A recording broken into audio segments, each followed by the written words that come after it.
जिस सुख को भोगना चाहते हो, क्या इससे तुम्हें शांति की प्राप्ति हो सकती है?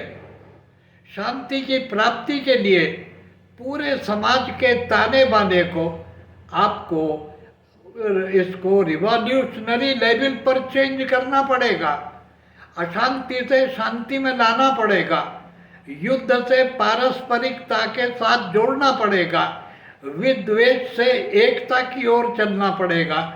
भिन्नता से तुम्हें अभिन्नता की ओर चलना पड़ेगा। धरती को बांटने, राजनीतिक सीमाएं काटने के बजाय इसके एकत्व में तुम्हें आना पड़ेगा।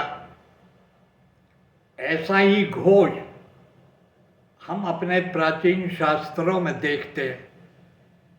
जब हम अथर्ववेद में देखते हैं, भूमि माता पुत्रो अहम पृथिव्या, ये पूरी भूमि मेरी माता है। उस भूमि में राजनीतिक अस्तित्व, चाहे इंग्लैंड हो, स्कॉटलैंड हो, फ्रांस हो, स्पेन हो, जर्मनी हो, ब्रिटेन हो, नाटा देश हो, रशिया हो, पाकिस्तान हो, अरब देश हो, इंडिया हो, कुछ भी हो, अरे भाई ये सब एक ही धरती पर खड़े हैं और ये धरती मेरी माँ है। मैं धरती का बेटा हूँ, धरती मेरी माँ है। ये संबंध वेद में धरती का, धरती के रहने वालों के साथ जोड़ा गया है। कहाँ इस व्यवस्था को हमने,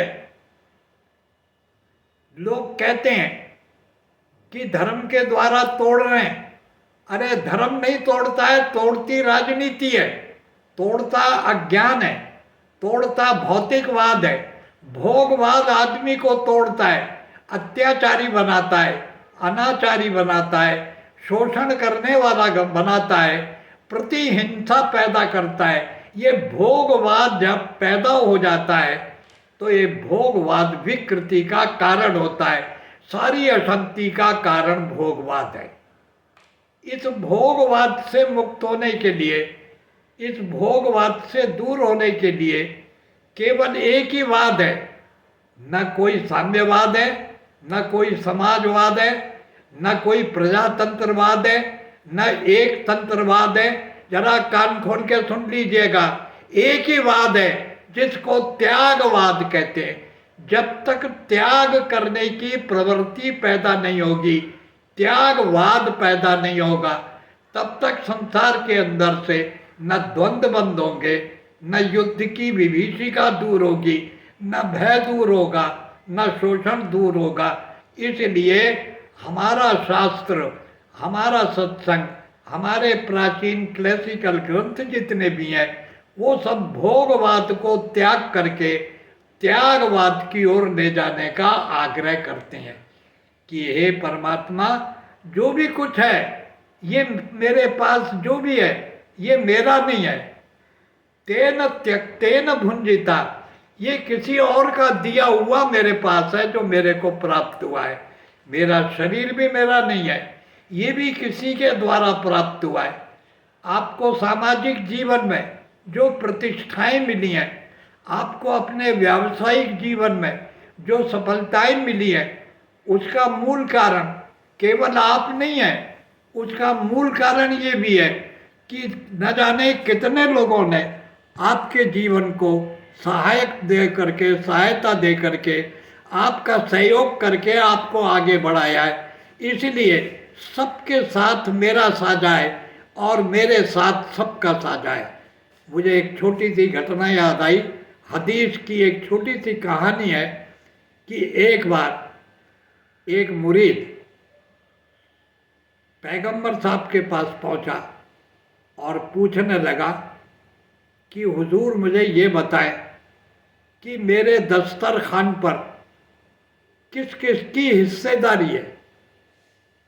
आप समझ गए होंगे। तो पैगंबर ने उस मुरीद को जवाब दिया कि तेरे बावर्ची खाने से जितनी दूर तक खुशबू फैलती है तेरे बावर्ची खाने की, जहाँ जहाँ लोगों को तेरे भोजन का गंध अनुभव होता है, तेरे भोजन बनने का, वहाँ वहाँ के सारे लोगों को हुक्म है कि वो तेरे दस्तरखान में शिरकत कर सकते हैं, वो तेरे दस्तरखान के हिस्सेदार हो सकते हैं। यही बात वेदों में कही गई है। कितनी सुंदर बात कही है। सेना भवतु सैनौ भुनक्तु सवीर्यम कर्वावहि तेजस्विनावधीतमस्तु माँ विद विश्वा वही। हम सबका भोजन एक जैसा हो, हम सबका मन एक जैसा हो, हम सब एक सा खाने पीने वाले हों, हमारे ऊपर एक सी जिम्मेवारी हो, एक से कर्म करने की हम में प्रवृत्ति हो। ये समत्वता का सिद्धांत वेद भी देता है, सारे लोग देते, लेकिन हमारे प्रैक्टिकल जीवन में ऐसा कहाँ बन पाता है, नहीं बन पाता है। तो इसको बनाने के लिए गीता कहती है सबसे पहला काम ये करो, निर्मान मोहा। तुम अपने अंदर से जो तुमने इंडिविजुअलिटी बना रखी है कि ये मैं शरीर हूँ, ये मैं केवल यही हूँ जो दिखाई दे रहा हूँ, मैं केवल इसी परिवार का हूँ जिस परिवार में मेरा जन्म हुआ है, या मैं इसी समाज का हूँ कि जिस समाज या समूह में मैं पैदा हुआ हूँ। पहले तो इस बंधन से बाहर आओ, पहले तो इससे बाहर आइए, अपने को ससीम न करिए, अपने को असीम करिए, इन वर्जनाओं से बाहर आइए। सर्वम इदम, सब मेरा है, मैं सबका हूँ, ये भाव पैदा होना चाहिए। इसलिए गीता कहती है पहले इंडिविजुअलिटी को नष्ट करने का प्रयत्न करो।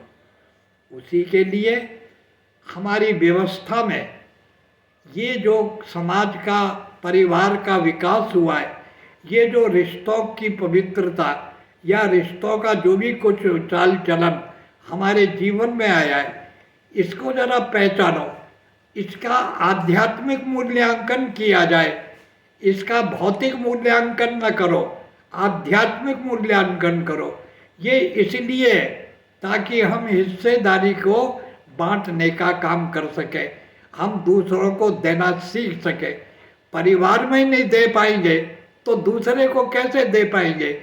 परिवार से देना प्रारंभ करता है, पहले अपने परिवार को देता है, समाज को देता है, फिर वो अपने चतुर्दिक के परिवेश को देता है, फिर विश्वजनीन जीवन को देने का प्रयत्न करता है। और अपने सुखों को खुद भोगने का आनंद तो हमारे यहाँ है ही नहीं, हमारे यहाँ तो खिलाने का आनंद है। इसीलिए जब भी आपके कोई मंगल कार्य होता है, पुत्र पैदा होता है, पौत्र पैदा होता है, किसी का विवाह होता है, तो सच बताओ क्या आपको लड्डू खाने का मज़ा आता है या लोगों को खिलाने का मज़ा आता है?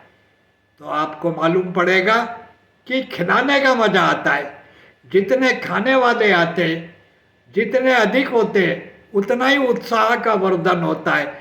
ये पूरा का पूरी सामाजिक व्यवस्था इस प्रकार से बनाई गई है कि जिसमें भोगवाद के स्थान पर त्यागवाद को प्रबलता दी गई है।